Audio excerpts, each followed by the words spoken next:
Sabíeu que tots els gasos obeeixen una sola llei? Oh, sí, fins i tot aquests gasos. Aquesta llei... Mira, primer hi deixem una mica i tu, culpable marrano.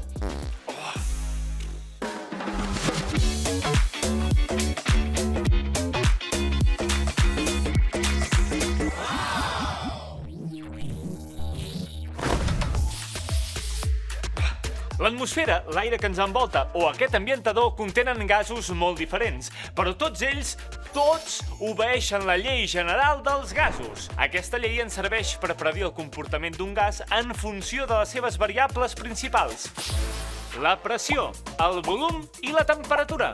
I es resumeix en aquesta fórmula.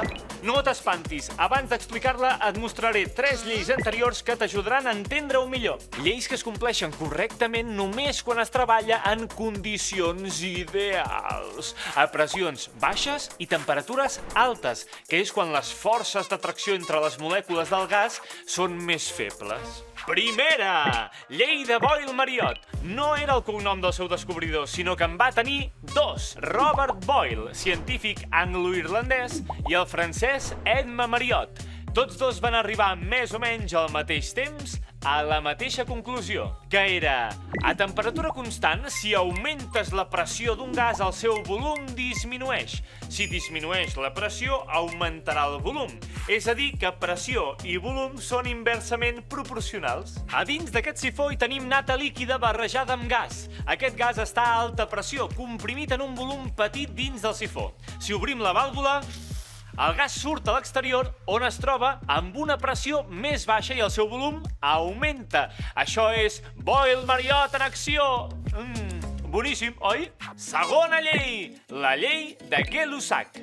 No, aquest cop no són 2 persones, sinó una de sola, el científic francès Louis-Joseph Gay-Lussac. Gay-Lussac va descobrir que si augmentem la temperatura d'un gas tancat en un recipient de volum constant, la pressió es dispara!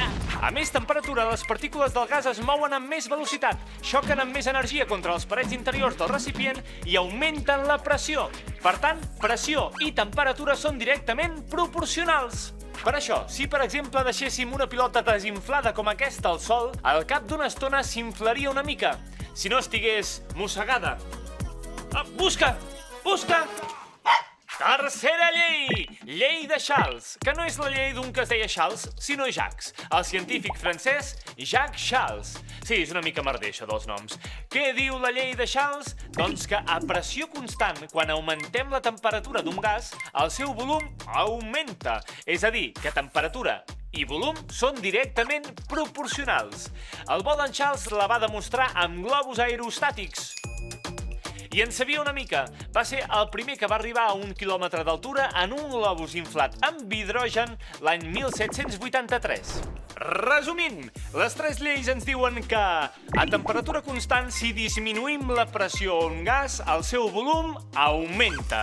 El pot de nata. A volum constant, si augmentem la temperatura, la pressió augmenta. La pilota al sol. I a pressió constant, si augmentem la temperatura, el volum també augmenta. El globus aerostàtic. Per tant, volum, pressió i temperatura estan estretament relacionades i és el que ens diu la llei general dels gasos, amb l'equació de l'inici. En resum, les lleis dels gasos són com un manual de comportament per a les partícules de gas. Segons com canvis el volum, la pressió o la temperatura, elles es mouen i xoquen de manera diferent, però sempre seguint aquestes lleis.